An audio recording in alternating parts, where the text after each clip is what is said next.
ஓம் சாந்தி brother. Om சாந்தி sister, குஷியா இருக்கீங்களா? குஷியா இருக்கேன் பிரதர். நீங்க எப்படி இருக்கீங்க? பாபா நினைவு எப்படி இருக்கு? பாபா நினைவு சூப்பரா இருக்குது. நானும் குஷியா இருக்கேன். இன்னைக்கு அப்பா இன்னைக்கு சூப்பர் வாணி சொல்லியிருக்காரு. ரொம்ப நாளா ஆச்சு இந்த வார்த்தையை கேட்டு. என்ன வார்த்தைன்னா விசித்திரமான தர்மம். எது தெரியுமா உங்களுக்கு? விசித்திரமான தர்மம் அப்படிங்கறத அப்பா சொல்லியிருக்காரு. முக்கியமா பாயிண்ட் ஆத்மாவோட தர்மம். ஆமா. Super sister. ஓ, படிச்சிட்டீங்களா? படிச்சேன், அதனால தெரிஞ்சது. சரி, ஓகே சிஸ்டர். சரி, பார்க்கலாம். இன்னைக்கு முரளியா 4ஆம் தேதி 4/10/2024 காலை முரளி. ஓம் சாந்தி. பாப்தாதா மதுவல்லி சிவபாபா பேசுறாரு. என்ன சொல்றாருன்னா, இனிமையான குழந்தைகளே, நீங்கள் எந்த அளவுக்கு அன்பாக தந்தையை நினைவு செய்கிறீங்களோ அந்த அளவுக்கு ஆசீர்வாதம் கிடைக்கும், பாவங்கள் அழியும். ஆமா, நீங்க எந்த அளவுக்கு தந்தைய அன்பா நினைவு செய்றீங்களோ அந்த அளவுக்கு உங்களுக்கு தந்தை கிட்ட இருந்து ஆசீர்வாதங்கள் கிடைக்கும். கூடவே பாவ கர்மங்களும் அழியும். தந்தை கிட்ட கேட்டுட்டு இருக்க கூடாது, எனக்கு ஆசீர்வாதம் கொடுங்க பாபா அப்படின்னு. ஆனா நினைவு செய்தாலே பாருங்க, தந்தை கிட்ட இருந்து ஆசீர்வாதம் கிடைக்கும்னு சொல்றாரு. பாத்தீங்க இல்லையா? தலைப்பு. ஓகே சிஸ்டர், கேள்வி தந்தை குழந்தைகளுக்கு எந்த தர்மத்துல நிலைத்திருப்பதற்கான வழி கூறுகிறார். எந்த தர்மத்துல நிலைத்திருக்கணும், அதுக்கு என்ன வழி சொல்றாரு பாபானா? பாபா சொல்றாரு, குழந்தைகளே, பதில் பாபா கூறுகிறார், குழந்தைகளே, நீங்க தங்களது விசித்திரமான ஆத்ம தர்மத்தை நிலைத்திருங்க. சித்திரத்தோட தேக தர்மத்துல நிலைத்திருக்க வேண்டான்றாரு. எவ்வாறு தந்தை தேகமற்றவராக இருக்கிறாரோ, விசித்திரமானவரா இருக்காரோ, அது போலவே குழந்தைகளும் விசித்திரமானவரா இருக்கிறீங்க. பிறகு இங்கு தேகத்துல வரீங்க, சித்திரத்தில் வருகிறீர்கள். இப்பொழுது தந்தை குழந்தைக்கு கூறுகிறார், குழந்தைகளே, விசித்திரமானவர்களாக அசரீரியாக ஆகுங்கள். தனது சுய தர்மத்தில் நிலைத்திருங்கள், தேக அபிமானத்துல வராதீங்கன்றாரு. ஆமா, இங்க விசித்திரம்ன்றது ஆத்மாவை குறிக்குது, சித்திரம்ன்றது தேகத்தை குறிக்குது. அதான் சித்திரத்தின் தர்மம், தேகத்தின் தர்மத்துல எப்பவுமே வராதிங்க அப்படிங்கறத சொல்றாரு. சுயத்தின் தர்மம், விசித்திரமான தர்மம், ஆத்மாவின் தர்மம், அந்த தர்மத்துல எப்பவும் நிலைச்சிருங்க. தந்தை எப்படி விசித்திரமானவரா இருக்காரோ அதே போல குழந்தைகளும் விசித்திரமானவராதான் இருக்கீங்க. அதனாலதான் தந்தை சொல்றாரு, விசித்திரமான தர்மமான உங்களுடைய ஆத்ம தர்மத்திலே நிலைச்சிருங்க, சுயத்தின் தர்மத்திலே நிலைச்சிருங்க, அசரீரி ஆகுங்க அப்படிங்கறத சொல்றாரப்பா. ஒரு போதும் தேகத்தின் அபிமானத்துல வராதிங்க. அது தேக தர்மம்ன்றது மாற்றான் தர்மம், ராவனுடைய தர்மம். ஆத்ம தர்மம்ன்றது சுயத்தின் தர்மம், பரமாத்மாவின் தர்மம், தந்தையின் தர்மம் அப்படிங்கறத சொல்றாரப்பா. ஓகேங்க பிரதர். நம்மளோட உண்மையான இயற்கையான தர்மத்தோட வர சொல்றாரு. ஆமா, சரி. ஆத்மாவோட தர்மம் என்னன்றது இப்ப உள்ள சொல்வாரு. திரும்ப இன்னொரு கேள்வி இருக்குங்க பிரதர். பகவானும் நாடகப்படி எந்த விஷயத்துல கட்டுப்பட்டு இருக்கிறாரு? பதில், நாடகப்படி குழந்தைகளா தூய்மையற்ற நிலையில் இருந்து, அதாவது பத்தித்தல் இருந்து பாவனம் ஆக்குவதற்கான பகவானும் கட்டுப்பட்டு இருக்காரு. அவர் புருஷோத்தம சங்கமயுகத்துலதான் வந்தே ஆக வேண்டி இருக்குன்றாரு. ஆமா, பகவானும் நாடகத்துக்கு கட்டுப்பட்டு இருக்காரு. குழந்தைகளான உங்களை தூய்மையற்ற நிலையிலிருந்து தூய்மையாக்கியே தீர வேண்டும்.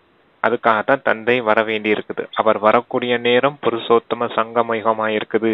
அவர் அந்த நேரத்துல கண்டிப்பா வந்தே தீரணும் அப்படிங்கிறாரு. அப்ப என்ன தர்மம் அது? தூய்மையின் தர்மம். ஆத்மாவின் தர்மம் என்ன? தூய்மையின் தர்மம். சுய தர்மம்னா அந்த 7 விதமான குணங்கள் இருக்குது இல்ல sister? AP², low high blood pressure சொல்லுவாங்க இல்லையா? நாலேஜ் என்ன? ஞானம். அப்புறம் ஞானமும் சுய தர்மம் தான். தூய்மை, சாந்தி, அன்பு, அமைதி, ஆனந்தம், இதெல்லாம் வரும். ஆமா சிஸ்டர், அதான் கேனா நாலேஜ், ஞானம். P² அப்படின்னா 2 P, ஒன்னு பீஸ், இன்னொன்னு பியூரிட்டி, தூய்மை, அமைதி. அப்புறம் லோ ஹை பிளட் பிரஷர் அப்படிங்கிறது, Lங்கிறது லவ், அன்பு, Hங்கிறது ஹாப்பினஸ், மகிழ்ச்சி, Pங்கிறது பிலிஸ், பேரானந்தம்.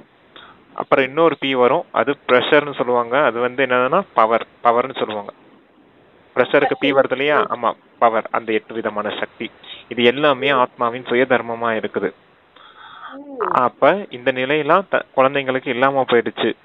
ஏன்னா குழந்தைங்களுடைய இயற்கை தன்மை இதுதான், இந்த குணங்கள் தான் இயற்கை தன்மை. அது இல்லாம போயிடுச்சு. மறுபடியும் தந்தை இந்த புருஷோத்தம சங்கம யுகத்துல இந்த தர்மத்துக்கு தந்தை கொண்டுட்டு தீராரு. அதைத்தான் சொல்றாரப்பா. தந்தையும் நாடகப்படி தூய்மையற்ற நிலையிலிருந்து குழந்தைகளானவங்களை தூய்மையாக்கியே தீரணும் அப்படிங்கிறார். ஓகேங்க பிரதர். பாபா சொல்லுவார்ல விதையா இருக்கீங்க, அந்த விதையோட தன்மை இதுதானே பிரதர்? ஆமா, இந்த குணங்கள் தான் உண்மையிலே நற்குணங்கள் தான் ஆத்மாவின் தன்மையே. அதான் சொல்றோம் இல்லையா, ஆத்மாக்களே நல்லவங்க தான். எல்லா ஆத்மாக்களும் முழு உலகத்துல வாழக்கூடிய எல்லா ஆத்மாக்களும் நல்லவங்க தான். ஆத்மாக்கள் தன்னுடைய சுயத்தின் தர்மத்தை மறந்துட்டு மாற்றான் தர்மமான அந்த தேகத்தின் தர்மம் பக்கமா போயிட்டாங்க. அதனாலதான் இந்த முழு உலகமும் அதர்மம் நிறைஞ்சதா, துக்கம் நிறைஞ்சதா, அசாந்தி நிறைஞ்சதா ஆயிடுச்சு. அப்பா என்ன செய்யறாரு, இப்ப அந்த மாற்றான் தர்மத்துல இருந்து நீக்கி சுய தர்மத்துக்கு அழைச்சிட்டு வராரு.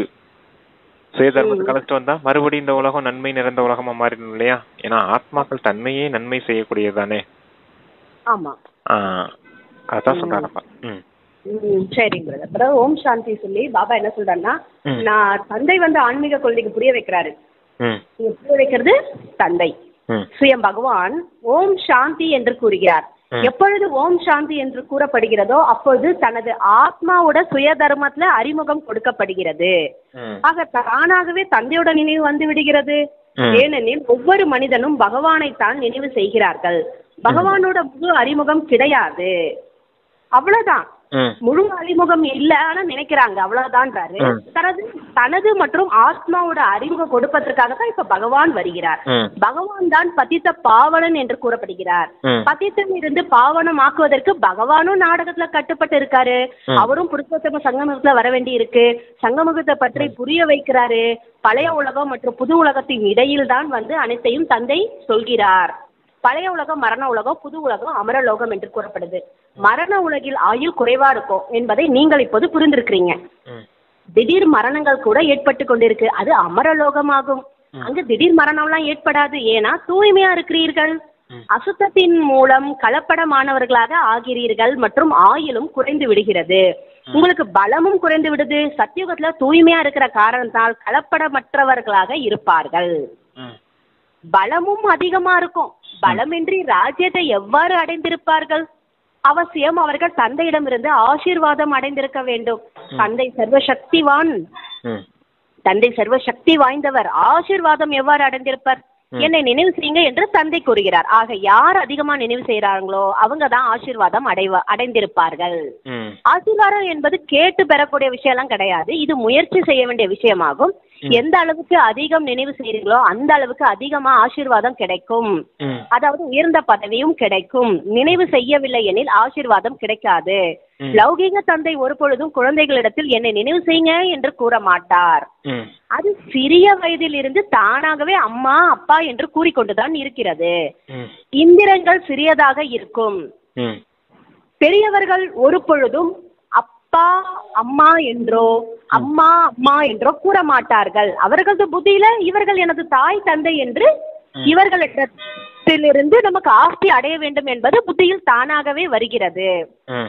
சொல்ல வேண்டிய அல்லது நினைக்க வேண்டிய விஷயம் அல்ல. இங்கு என்னை மற்றும் ஆஸ்தியை நினைவு செய்ய என்று தந்தை கூறுகிறார்.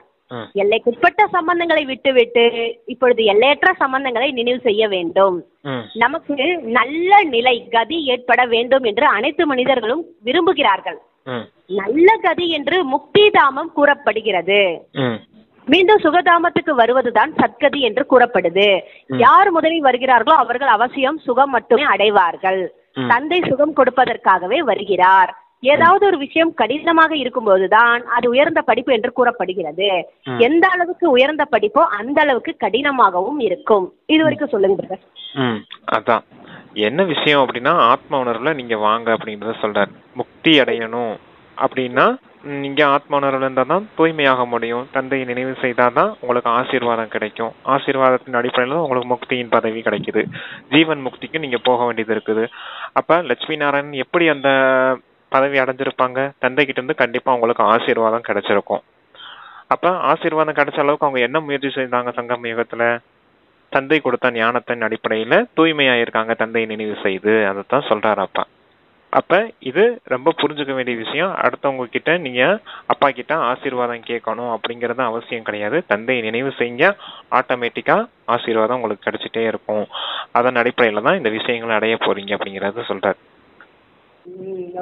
அந்த ஆத்மாவோட முந்தா நாள் வாழ்க்கை சொன்னால ஆசீர்வாதம் எல்லாம் நான் கொடுக்க மாட்டேன், கேட்காதீங்க அப்படின்னு. அது குடுக்கறா சொன்னோன்னு எப்படி குடுக்கறாருன்றதையும் புரிய வைக்கிறார் பாருங்க. ஆமா, ஆசீர்வாதம் கேட்க வேண்டியது இல்ல, ஆட்டோமேட்டிக் மிஷினரின்னு சொல்லுவோம் இல்லையா.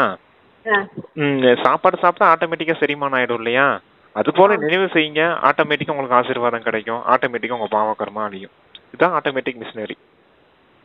அப்பா அதுக்கான வழிதான் சொல்லுவாரு. நம்ம தான் கொஞ்சம் முயற்சி இருக்கணும் இல்லையா. முயற்சி அடையாம உயர்ந்த பதவி அடைய முடியாது இல்லையா. படிப்பு எப்படிப்பட்ட படிப்பு, உயர்ந்த படிப்பா இருக்குது, உயர்ந்த பதவியா இருக்குது. அப்ப முயற்சியும் கொஞ்சம் நம்ம செஞ்சாகணும் இல்லையா. எல்லாத்தையுமே தந்தை செய்திருவார் அப்படின்னு இல்லை இல்லையா. அதனாலதான் அப்பா சொல்றாரு, தைரியத்தின் ஒரு அடி வைங்க, அப்பா 1000 மடங்கு உதவி செய்ய காத்துட்டு இருக்கேன் அப்படிங்கிறாரு. Okay sir. படிப்பும் அந்த அளவுக்கு கடினமாக இருக்கும். அதாவது முன்னாடி என்ன சொன்னா, இது உயர்ந்த படிப்பு என்று கூறப்படுது. அந்த அளவுக்கு உயர்ந்த படிப்பு அந்த அளவுக்கு கடினமா இருக்கும். அனைவரும் தேர்ச்சி பெற்றுவிட முடியாது. உயர்ந்ததிலும் உயர்ந்த தேர்வில் மிக குறைந்த மாணவர்கள் தான் தேர்ச்சி பெறுவார்கள். ஏன்னா உயர்ந்த தேர்வு தேர்ச்சி பெற்றா பிறகு அரசாங்கமும் அவர்களுக்கு உயர்ந்த பதவி கொடுக்க வேண்டி இருக்கும். சில மாணவர்கள் உயர்ந்த தேர்வில் தேர்ச்சி பெற்ற பின்பும் எந்த வேலைக்கும் செல்லாமல் இருப்பார். உயர்ந்த வேலை கொடுக்கும் அளவுக்கு அரசாங்கத்திடம் அந்த அளவுக்கு செல்வம் கிடையாது. இங்கு தந்தை கூறுகிறார், எந்த அளவுக்கு நன்றாக படிக்கிறீர்களோ அந்த அளவுக்கு உயர்ந்த பதவி அடைவீர்கள். அதற்காக அனைவரும் ராஜாவாக அல்லது செல்வந்தர்களாக ஆகிவிடுவீர்கள் என்பது பொருள் அல்ல. அனைத்திற்கும் ஆதாரம் படிப்பில் இருக்கு.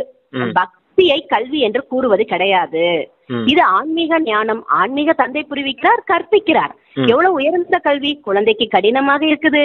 ஏன்னா தந்தையை நினைவு செய்யவில்லை எனில் நடத்தைகளில் மாற்றம் ஏற்படுவது கிடையாது. அதான் முக்கியமான விஷயம். தந்தை நினைக்கல, தந்தை கொடுக்கக்கூடிய ஞானத்தை சிந்தனை செய்யல, வாழ்க்கையில அப்ளை பண்ணல, என்ன ஆகும்னா நடத்தை மாறாது. அதுதான், நடத்தை மாறலைன்னா எப்படி தேவதையா மாறுறது. அசுர நடத்தையே இருந்துச்சுன்னா சாதாரண மனிதர்கள் அசுர குணமுடையவர்கள் தான் சொல்ல முடியும். தெய்வீக குணம் நடந்துபியவர்களை தான் தேவதைகள்னு சொல்ல முடியும். நீங்க தேவதையா தான் ஆகிறதுக்கு தான் படிக்கிறதுக்கே வந்திருக்கீங்க. அப்ப உங்களோட நடத்தையே திருந்தலைன்னா அப்புறம் என்ன செய்யறது. நடத்தையை திருத்துறதுக்கு தானே நம்ம படிக்கிறதுக்கே வந்திருக்கோம். படிக்கிறதும் இல்லை, நினைக்கிறதும் இல்லை, வாழ்க்கையில அப்ளை பண்றதும் இல்லைன்னா அப்புறம் எப்படிதான் உங்களுக்கு உயர்ந்த பதவியை கொடுக்கறது, உங்களை எப்படிதான் தேவதையா மாத்துறது. அப்பா ரொம்ப முக்கியமான பாயிண்ட். சரிங்க சார். அடுத்து அதாவது அந்த அஞ்ஞான ஆத்மாக்கள் என்ன நினைக்கிறாங்க அப்படின்னா, அவங்க நினைக்கிறது என்னன்னா, நம்ம பாவம் போயிடும், எதுலயாவது போயிட்டு சாமி கோயிலா பார்த்து சாமியை பார்த்துட்டு வந்தோம்னா போயிடும். அந்த நம்பிக்கையில தான் அவங்க வாழ்க்கைய ஓட்டிட்டு இருக்காங்க.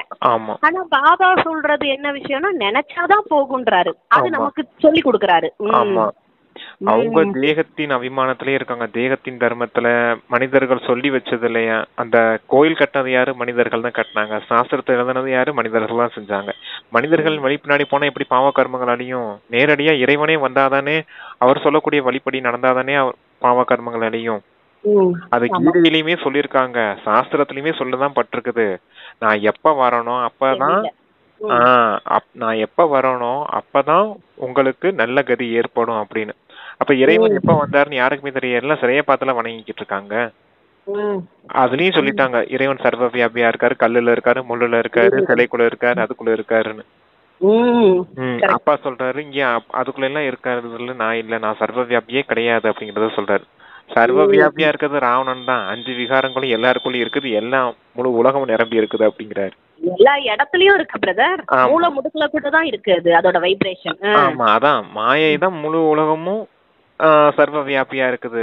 நான் தந்தையா இருக்கேன், பரந்தாமத்துலதான் இருக்கேன். தந்தை ஆசிரியர் சத்குருவா இருந்து உங்களுக்கு இங்க பாடம் கற்பிக்கிறதுக்காக சங்கமயுகத்துல வாரேன் அப்படிங்கிறாரு. நான் வரக்கூடிய நேரமே இது ஒண்ணுதான். இந்த இடத்துலதான் உங்களுக்கு பாடமும் கற்பிக்கிறேன், உங்களுக்கு நல்ல கதி ஏற்படுத்தி தரேன். எல்லா விஷயமும் நடக்கக்கூடிய நேரம் இந்த புருஷோத்தம சங்கம யுக நேரம் தான். இங்கதான் நீங்க அடையலைன்னா அப்புறம் வேற எங்க போய் அடைய போறீங்க. அதனாலதான் முழு உலகத்துக்கு தந்தையோட அறிமுகத்தை கொடுங்க குழந்தைங்களான்னு நம்மளையும் சொல்றாரப்பா. அதான் சொல்றார். இது ஆன்மீக ஞானம். ஆன்மீக தந்தை கற்பிக்கிறார். எவ்வளவு உயர்ந்த கல்வி குழந்தைக்கு கடினமா இருக்கு. ஏன்னா தந்தையை நினைவு செய்யவில்லை, நடத்தையிலும் மாற்றம் ஏற்படுவது இல்லை. யார் நன்றாக நினைவு செய்யறாங்கோ அவர்களது நடத்தை மிகவும் நன்றாக இருக்கும். மிக மிக இனிய சேவாதாரியாக ஆகிக் கொண்டே செல்வார்கள். நடத்தைகள் நல்லதாக இல்லை எனில் யாருக்கும் பிடிக்கவும் செய்யாது. பிடிக்காது யாருக்கும் அப்படின்றாரு. ஆமா, யாருக்குமே பிடிக்காது தானே உண்மையிலே. பிகேவா இருந்தா கூட நம்ம வந்து அவங்க கிட்ட பார்த்து தான் பழகுவோம், கொஞ்சம் டிஸ்டன்ஸ் தான் இருக்கும். கோவப்பட்டு பேசிட்டு ஒரு விஷயத்த கேட்டா கூட எரிஞ்செரிஞ்சு விழுந்துட்டு இப்படி பேசிட்டு இருந்தாங்கன்னா யாராவது அவங்ககிட்ட போய் டவுட்டாவது கேட்க போவாங்களா? கேட்க வந்திருக்காங்க அப்படின்னா நம்ம எந்த அளவுக்கு அவங்களுக்கு ஒரு முயற்சிக்கு நம்ம எந்த அளவுக்கு நம்ம எஃபெக்ட் எடுத்து அவங்களுக்கு சொல்லி கொடுத்து அவங்களையும் நம்மள அவங்க வாழ்க்கையை நம்ம முன்னேற்றுறதுக்கு எவ்வளவு முயற்சி செய்யணும். அப்ப அதுதானே உண்மையான சேவை. அதான் சுயநலமற்ற சேவையோட இருக்கணும். நான் சேவாதாரி தான், நான் அதிகாரம் செலுத்தக்கூடியவன் கிடையாது அப்படிங்கிற உணர்வு இருக்கணும். முதல்ல எல்லாருமே அப்பாவுக்கு குழந்தைங்களா இருக்காங்க, அவங்களும் அப்பாவுடைய ஆஸ்தியை முழுமையா அடையணும் அப்படிங்கிற லட்சியத்தோட அடுத்தவங்களுக்கு சேவை செய்யும் போது அப்பா யார பார்த்து சந்தோஷப்படுவாரு? அந்த சேவாதாரியை பார்த்து சந்தோஷப்படுவாரு. என் குழந்தை என்ன போலவே இருக்குது, அடுத்தவங்கள உயர்த்துறதுக்கே முயற்சி செய்யுது அப்படிங்கறத சொல்வார். அப்ப அடுத்தவங்கள உயர்ந்தவர்கள் ஆக்குறதுக்கு முயற்சி செய்தோம்னா நம்மளுடைய தன்மை ஆட்டோமேட்டிக்காவே, இதுவும் ஒரு ஆட்டோமேட்டிக் மிஷினரி மாதிரி தான். அடுத்தவங்களை உயர்த்துறதுக்கு நம்ம முயற்சி செஞ்சோம்னா நம்மளுடைய குணமும் ஆட்டோமேட்டிக்கா உயர ஆரம்பிச்சிடும். சுயநல சேவாதாரி அப்படின்னா அவங்க வந்து அவங்க எப்படி பிரதர் நம்ம வந்து நல்லா பாபாவோட நினைவு இருந்தா டக்குன்னு கண்டுபிடிச்சிடலாம். கோவப்படுறாங்க, ஒரு மாதிரி அகங்காரத்தை காட்டுறாங்கன்னா அவங்களுக்கு நம்ம மதிப்பு கொடுத்துக்கிட்டே இருக்கணும். உங்களுக்கு யாரையாவது உத்தர முன்னாடி வச்சு அவங்கள வச்சு கூட சுயநலமா இருப்பாங்க அப்படியும் புரிஞ்சுக்கலாம். எப்படியோ அவங்களோட தன்மைகளை பத்தி நம்ம யோசிக்கிறதுக்கு நமக்கு நேரம் கிடையாது சிஸ்டர். நம்மளுடைய புருஷார்த்தத்தை மட்டும் தான் கவனிக்கணும். இல்ல நம்ம சொல்றோம், அவங்க புரிஞ்சுக்கணும், அவ்வளவுதான். அதுதான் சொல்றேன், நம்ம தெரிஞ்சுக்கணும். எல்லாமே பிகேனா எல்லாமே ரொம்ப நல்லவங்க அப்படிலாம் நம்ம வந்து சொல்ல முடியாது இல்லையா? அதுதான் சொல்றேன், பாபா நினைவுல இருந்தாதான் அந்த புத்தி கூட கிடைக்கும்ல நமக்கு. இல்லன்னா அவங்க சொல்ற பேச்ச கேட்டுக்கிட்டே நம்ம நடந்துட்டு இருப்போம், இதான் கரெக்ட் அப்படின்னு. ஆமா ஆமா ஆமா. அதுல நல்ல சீனியர் சிஸ்டர்ஸ் இருப்பாங்க இல்லையா? எந்த டவுட்ஸ்னாலும் சீனியர் சிஸ்டர்ஸ்ட கேட்கலாம், சீனியர் பிரதர்ஸ்ட கேட்கலாம். அவங்க கண்டிப்பா சொல்லி தரதுக்கு காத்துட்டு தான் இருப்பாங்க. இருந்தாலும் ஒரு சில நேரம் கோவப்படுறாங்க பேசுறாங்கன்னா ஒரு நேரம் அந்த சூழ்நிலைக்கு வசமா இருப்பாங்க. ஏதாவது அதிகமான சேவை இருந்திருக்கலாம், ஏன்னா அவங்களும் மனிதர்கள் தானே. அதனால அவங்க ஒரு சில நேரம் அப்படி இருக்கலாம். இருந்தாலும் நமக்கு டவுட்ஸ் இருக்குதுன்னா பாபாக்கு லெட்டர் எழுதி போடலாம், லெட்டர் பாக்ஸ்லயே போடலாம். ஒருவேளை அந்த சிஸ்டர் எடுத்து அந்த லெட்டர் பாக்ஸ்ல படிக்கும் போது நம்ம இந்த கேள்விக்கு ஆன்சர் சொல்லணும்னு அவங்க முறையில சொல்லும் போதே சொல்லலாம், இல்ல உங்களை தனிப்பட்ட முறையில கூப்பிட்டு கூட சொல்லலாம். அந்த மாதிரி விஷயம் இருக்கு இல்லையா? குழந்தைங்களுக்கு இது தெரியாது, அவங்க கொஞ்சம் லேட்டா தான் ஆகும். நம்ம நல்ல ஒரு சேவாதாரி இருந்தாங்கன்னா நல்லா அவங்களுக்கு நல்லா நன்றாக நினைவு செய்வார்களோ அவர்களது நடத்தைகள் மிகவும் நன்றா இருக்கும்ன்றார் பாபா. மிக மிக இனிய சேவாதாரிகளாக ஆகி கொண்டு செல்வார்கள். நடத்தைகள் நல்லதாக இல்லைன்னா அவங்க யாருக்குமே பிடிக்க செய்யாது. யார் தோல்வி அடைகிறார்களோ கண்டிப்பா அவர்களது நடத்தையில் குறை இருக்கிறது. ஸ்ரீ லட்சுமி நாராயணோட நடத்தை மிகவும் நல்லதா இருக்கு. ராமருக்கு 2 கலை குறைந்து இருக்கு. அதுதான் பாபா சொல்ல 2 கலை குறைந்து விட்டன என்று கூறலாம். ராவண ராஜ்யத்துல பாரதம் பொய்யான கண்டமா ஆகிவிட்டது. சத்திய கண்டத்துல சிறிதும் பொய் இருக்காது. ராவண ராஜ்யத்தில் பொய்யா இருக்கு. பொய்யான மனிதர்களை தெய்வீக குணங்கள் உடையவர் என்று கூற முடியாது. இது எல்லையற்ற விஷயமாகும். இப்போ தந்தை கூறுகிறார், இப்படிப்பட்ட பொய்யான விஷயங்களை யாரும் கூற வேண்டாம், கேட்கவும் வேண்டாம். ஒரே ஒரு ஈஸ்வரன் வழியைத்தான் சட்ட வழி என்று கூறப்படுது. மனித சட்ட வழி, அதாவது மனிதனோட வழி சட்டத்துக்கு புறம்பானது என்று கூறப்படுது. சட்ட வழிப்படி நீங்க உயர்ந்தவரா ஆறீங்க, ஆனா அனைவராலும் நடத்திட முடியாது எனும் பொழுது சட்டத்துக்கு புறம்பானவர்களாக ஆகி விடுகிறார்கள். பாபா இவ்வளவு காலமா நான் சட்டத்துக்கு புறம்பான காரியங்களை செய்திருக்கேன், இனி செய்ய மாட்டேன் என்று சிலர் தந்தையிடம் உறுதிமொழி செய்யறாங்க. சட்டத்துக்கு புறம்பான மிகப்பெரிய காரியம் விகாரம் என்ற பூதம் ஆகும். தேக அபிமானம் என்ற பூதம் அனைவரிடத்திலும் இருக்கு. மாயாவி புருஷர்களிடம் தேக அபிமானம் தான் இருக்கு. தந்தை தேகமற்றவரா இருக்காரு, விசித்திரமானவரா இருக்காரு, குழந்தைகளும் தேகமற்றவரா இருக்கீங்க. இது புரிந்து கொள்ள வேண்டிய விஷயம். ஆத்மாக்களாக நாம் தேகமற்றவரா இருந்தோம், பிறகு இங்க சரீரத்தில் வருகிறோம். இப்பொழுது தந்தை மீண்டும் வந்து கூறுகிறார், தேகமற்றவர்களாக ஆகுங்கள். தனது சுய தர்மத்துல நிலைத்திருங்க, தேக தர்மத்துல நிலைக்காதீங்க. தேகமற்ற ஆத்மாவோட தர்மத்துல நிலைத்திருங்க, தேக அபிமானத்துல வராதீங்க. தந்தை எவ்வளவு கூறியிருக்கிறாரு, இதில் நினைவு மிகவும் அவசியமானது ஆகும். தந்தை கூறுகிறார், தன்னை ஆத்மானு உணர்ந்து என்ன நினைவு செய்தான் நீங்க சதோ பிரதானமான தூய்மையானவரா ஆகிடுவீங்க. அசுத்தத்தில் செல்வதன் மூலம் அதிக தண்டனை கிடைத்துவிடும். தந்தையினுடைய ஆன பின்பு ஏதாவது தவறு ஏற்பட்டு விட்டால் சத்குருவை நிந்திப்பவர்கள் நிலைத்திருக்க முடியாது என்று பாடப்படுகிறது.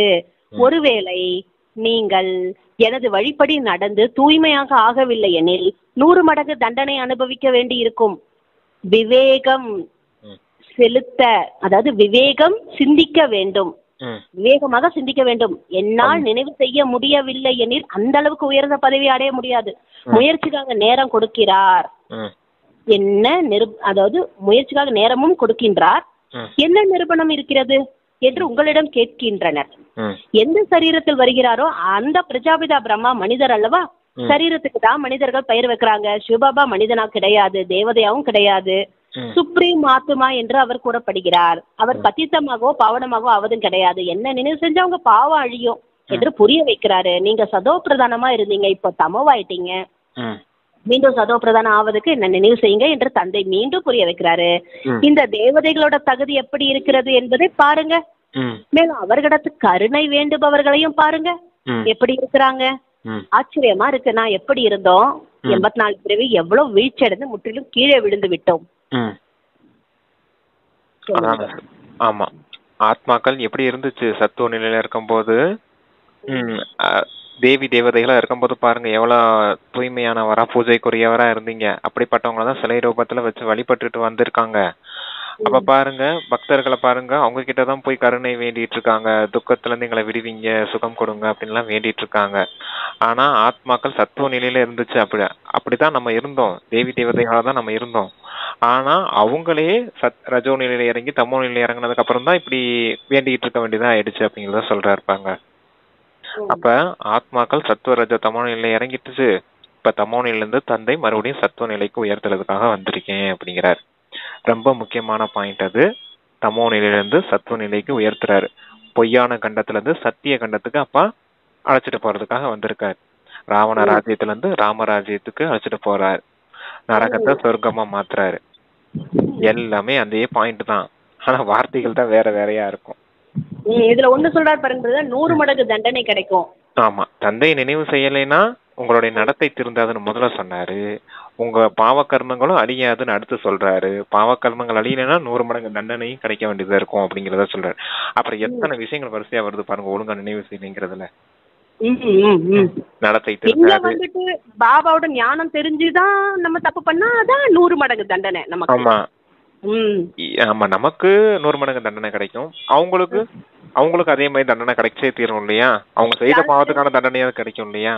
யாரு ஞானம் இல்லாதவங்களுக்கு செய்திருப்பாங்க எப்படியும் அவங்களுக்கும் செய்த பாவத்துக்கான தண்டனை கிடைக்கும். நமக்கு தெரிஞ்ச காரணத்தினால விஷயங்கள் தெரிஞ்சிருச்சு இல்லையா? நம்ம உயர்ந்த பதவி அடையணும் அப்படின்னு நினைப்போம். நல்ல புருஷார்த்தி அது உயர்ந்த பதவி அடையும் நினைச்சிட்டே இருப்போம். இறுதி நேரத்துல நமக்கு குறைஞ்ச பதவி கிடைக்கும் போது பச்சாதாபப்படுவோம் இல்லையா? எவ்வளவு 100 மடங்கு தண்டனை. ஆமா, அதுவும் 100 மடங்கு. அந்த ஒரு நொடி ஒரு வினாடியில பச்சாதாபப்படும் ஆத்மா, அவ்வளவுதானே.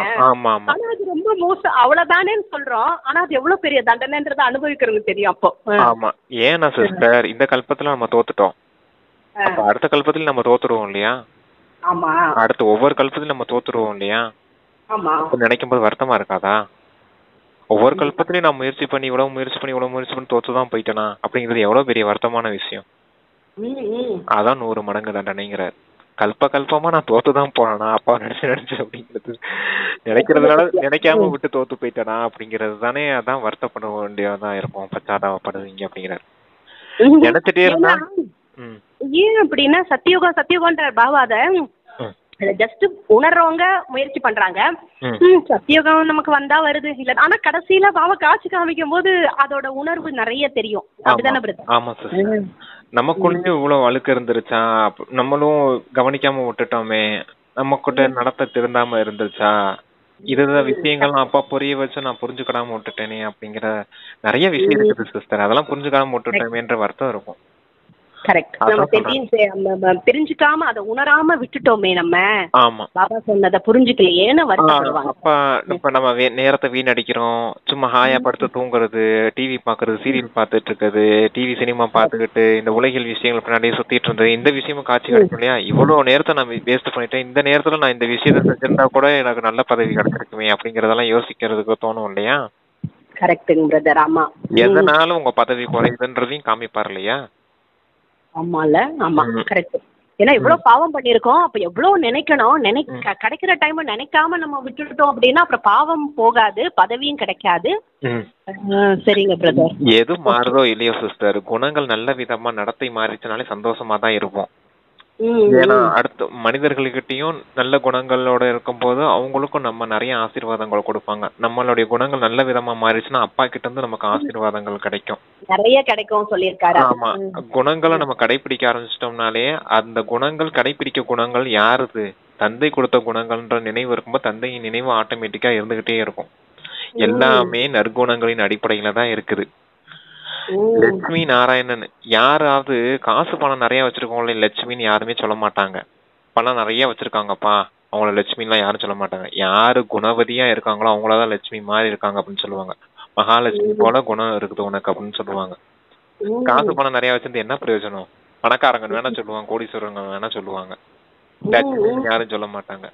ஆனா ஏழை பொண்ணா இருந்தாலும் நல்ல குணமா இருந்துச்சுன்னா அந்த பொண்ணு என்னன்னு சொல்லுவாங்க, மகாலட்சுமி போல இருக்கு அப்படின்னு சொல்லுவாங்க இல்லையா? அதுவும் பாருங்களேன், அழக வச்சு கூட சொல்ல மாட்டாங்க, குணத்தை வச்சுதான் சொல்லலாம். கருப்பா இருந்தாலுமே நல்ல குணவதியா இருந்தா அவங்களதான் மகாலட்சுமின்னு சொல்லுவாங்க. வெள்ளையா இருக்க பொண்ணெல்லாம் யாரு அகங்காரம் பிடிச்சவங்க மகாலட்சுமின்னு சொல்லிக்கிட்டு இருப்பாங்களா? அப்ப விஷயத்த பாருங்க, எல்லாமே அந்த குணங்கள் தான், அந்த நடத்தை தான், அந்த விஷயம் தான் ரொம்ப முக்கியமானதுங்கிறார் அப்பா. ஓகேங்க பிரதர். அடுத்து பாபா சொல்றார், தந்தை குறிக்கிறார், இனிமேல் இனிய குழந்தைகளே, நீங்க தெய்வீக வம்சத்தினரா இருந்தீங்க, இப்போ தனது நடத்தை பாருங்க. நான் இவ்வாறு தேவி தேவதையா ஆக முடியுமா? அனைவரும் லட்சுமி நாராயணாக ஆகிவிடுவர் என்பது கிடையாது. பிறகு அனைத்தும் மலர் நிறைந்த பூந்தோட்டமா ஆகிடும். அனைத்து மலர்களும் பூந்தோட்டமாக ஆகி விடுவார்கள். சிவபாபாவுக்கு ரோஜா மலரை மட்டும் அர்ச்சிக்க வேண்டும். ஆனா அவ்வாறு கிடையாது. மலர்களாலும் அர்ச்சிக்கிறாங்க, எருக்கம் பூவாலும் அர்ச்சிக்கிறாங்க. தந்தையோட குழந்தைகள் சிலர் மலரா ஆகி இருக்கிறாங்க. செல்வந்தர்களா எப்படி யார் ஆகிறார்கள் என்பது தந்தை அறிவார். இந்த குழந்தை தந்தைக்கு எந்த அளவுக்கு உதவியாளரா இருக்கின்றார் என்பதை நாளடைவில் குழந்தையாக நீங்களும் புரிந்து கொள்வீர்கள். கல்ப கல்பத்துக்கு யார் எவ்வளவு செய்தார்களோ அதையே செய்வார்கள். இதில் வித்தியாசம் ஏற்பட முடியாது. தந்தை கருத்துக்களை கொடுத்து கொண்டே இருக்கிறார். இப்படிப்பட்ட தந்தையை நீங்கள் செய்ய வேண்டும். மற்றும் கேட்டீங்களா சிஸ்டர்? போன கல்பத்துல செஞ்சிருந்தா இந்த கல்பத்துல செய்வாங்கல்ல அப்படின்னு சொல்லிட்டு கல்பமா யார் எவ்வளவு செஞ்சாங்களோ அததான் செய்வாங்க. ஆமா, அதான் போன கல்பத்திலே செஞ்சதா இந்த கல்பத்துல செய்வாங்க அப்படின்னு பலர் சொல்றாங்க. வித்தியாசம் ஏற்பட முடியாதுன்னே சொல்றாரு. அப்ப அதுதான் நடக்கும். ஆமா, அப்ப இந்த கல்பத்துல நம்ம நல்ல விதத்துல நடந்தா அடுத்த கல்பமும் மாறும் இல்லையா? ஆமா, அப்ப இந்த கல்பத்திலே நல்ல விதத்துல குணங்களை மாத்திக்கிடணும் இல்லையா? அப்பதான் அடுத்த கல்பமும் அது மாறும்.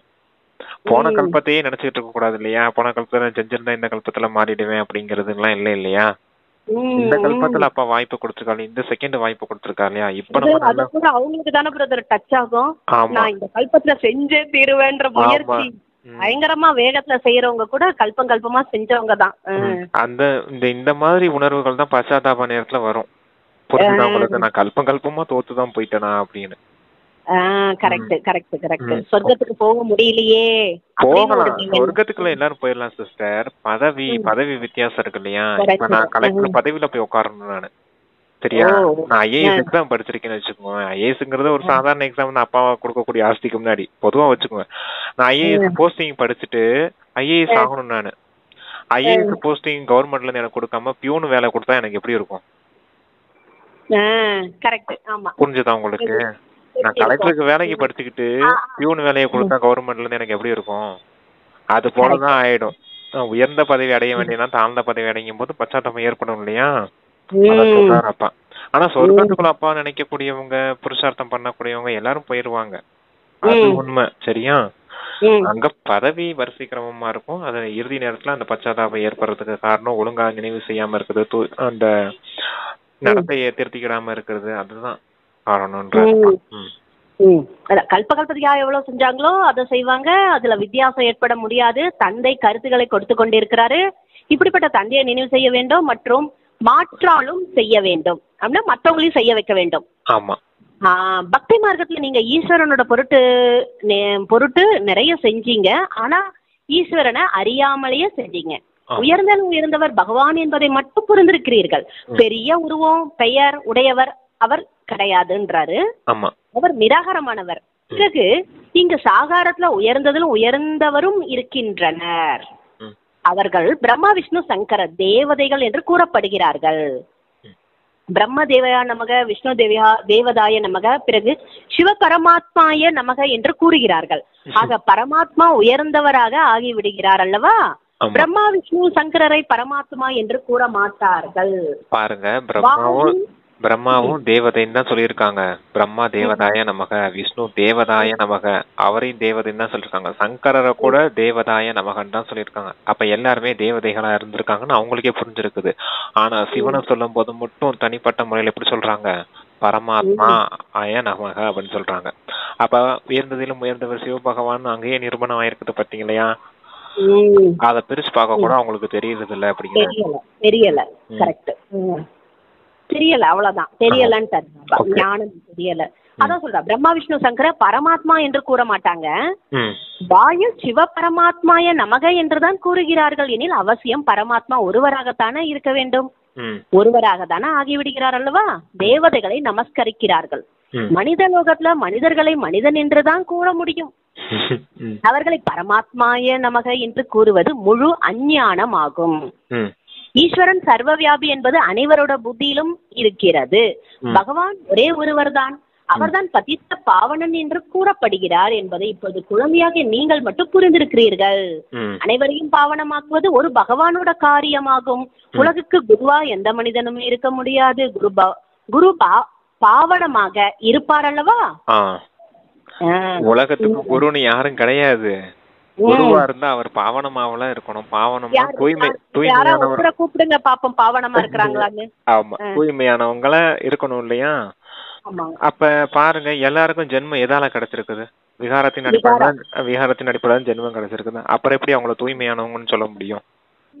புரிஞ்சது இல்லையா அதுலயே விஷயம் என்னன்னு? அப்ப எல்லாரும் நிறைய உறுதியா இருக்கு. ஆனாலும் அவங்களால அதான் அஞ்ஞானமா இருக்காங்க. ஏற்றுக்கொள்ள மாட்டேன்றாங்களே பிரதர் அவங்க. அதுதான் சிஸ்டர், ஈகோன்றது. அகங்காரம் விடாது அவங்கள. நம்ம பிடிச்சதுதான், நம்ம பிடிச்ச முயலுக்கு தான் 3 கால்னு சொல்லுவாங்க இல்லையா? நம்ம கிட்ட இருக்கதான் உயர்ந்ததுன்னே நினைச்சிட்டு இருப்பாங்க. நம்ம செய்யறது தவறு அப்படின்னு உணரவே விடாது அந்த அகங்காரம். நமக்கு கூட பாத்தீங்கன்னு வச்சுக்கோங்க, நம்ம செய்யறது தப்புன்னு அந்த அகங்காரம் இருக்கவங்களுக்கு விடாது. நான் ரைட்டு, நீ தான் தப்பு, நான் சரியா தான் இருக்கேன், நீ செய்யறதுதான் தப்பா இருக்குதுன்னு சொல்லிக்கிட்டு இருக்கோம். அது ஏன் அப்படி சொல்லுது அப்படின்னா, அந்த அகங்காரம் உள்ள இருக்குதுன்னு நம்ம புரிஞ்சுக்கலாம். அத நம்ம வீட்டுல இருக்க பெரியவங்க கிட்ட எல்லாம் பாக்கலாம். புருஷார்த்தம் பண்ணாதவங்க வீட்டுல பெரியவங்க இருப்பாங்க இல்லையா, அவங்க கிட்ட எல்லாம் பாக்கலாம். நான் தான் ரைட்டு, சரியா, மத்தவங்க தான் தப்புன்னே பேசிட்டு இருப்பாங்க. நாம தான் தப்பு அப்பா சொல்றாங்க, மத்தவங்க எல்லாம் சொல்றாங்க அப்படின்னா அது தப்பா தானே இருந்திருக்கும் அப்படிங்க. நம்ம மேல தப்பு தான் இருக்குதுன்னு நினைக்கும் போது அமைதியாவும் நம்மளுடைய நடத்தை திருத்தறதுக்கு முயற்சி செய்வோம். அதனாலதான் விகாரத்திலே பெரிய விகாரம் காம விகாரம் இருக்குது இல்லையா? அதுக்கு முன்னாடி இந்த அகங்காரத்தின் விகாரம் ஒண்ணு இருக்குது. அதுதான் தேக அபிமானத்துக்கும் கொண்டுட்டு வருது அப்படிங்கறத சொல்லுவாரு. அகங்காரம் தான் பெரிய மோசமான விஷயமா இருக்கு இந்த உலகத்துல அப்படின்பாரு. ஏன்னா நம்ம செய்யறது தப்புனே புரிஞ்சுக்கவே விடாது அந்த அகங்காரம். Correct correct. அனைவரையும் பாவனமாக்குவது ஒரு தந்தை பகவானோட காரியமாகும். உலகிற்கு குருவாக எந்த மனிதனும் இருக்கவே முடியாது. குரு வந்து பாவனமாக, அதாவது தூய்மையாக இருப்பார் அல்லவா? இங்கு அனைவரும் விகாரத்தினால் உருவானவர்கள் ஆவார்கள். ஞானம் அமிர்தம் என்று கூறப்படுகிறது. பக்தி அமிர்தம் என்று கூறப்படுவது கிடையாது. பக்தி மார்க்கத்துல பக்தி தான் நடைபெற்று வருகிறது. அனைத்து மனிதர்களும் பக்தியில் இருக்கிறார்கள். ஞானக்கடல் உலகிற்கு, அதாவது ஞானக்கடல் முழு உலகத்துக்கு குரு ஜெகத்குரு என்று ஒரே ஒருவர் தான் கூறப்படுகிறார். தந்தை வந்து என்ன செய்கிறார் என்பதை இப்பொழுது நீங்கள் அறிவீர்கள். தத்துவங்களையும் தூய்மையாக ஆக்குகிறார். நாடகத்தில் அவருக்கு பாகமும் இருக்கிறது. அனைவருக்கும் சத்கதி கொடுப்பதற்காகவும் தந்தை நிமித்தமாக ஆகின்றார். இப்பொழுது இதை எப்படி புரிய வைப்பது? பலர் வருகிறார்கள், பிறப்பு விழாவும் செய்ய வருகிறார்கள்.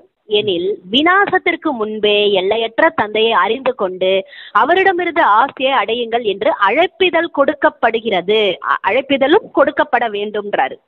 இவர் ஆன்மீக தந்தை ஆவார். மனிதர்கள் அனைவரும் அவரை தந்தை என்று கூறுகிறார்கள். படைப்பவர் எனில் அவசியம் படைப்புக்கு ஆஸ்தி கிடைக்கும். எல்லையற்ற தந்தையை யாரும் அறியவே இல்லை. தந்தையை மறப்பது நாடகத்துல பதிவாயிருக்கு. எல்லையற்ற தந்தை உயர்ந்தவர் ஆவார். அவர் எல்லைக்குட்பட்ட எந்த ஆஸ்தியும் கொடுக்கவே மாட்டார் அல்லவா?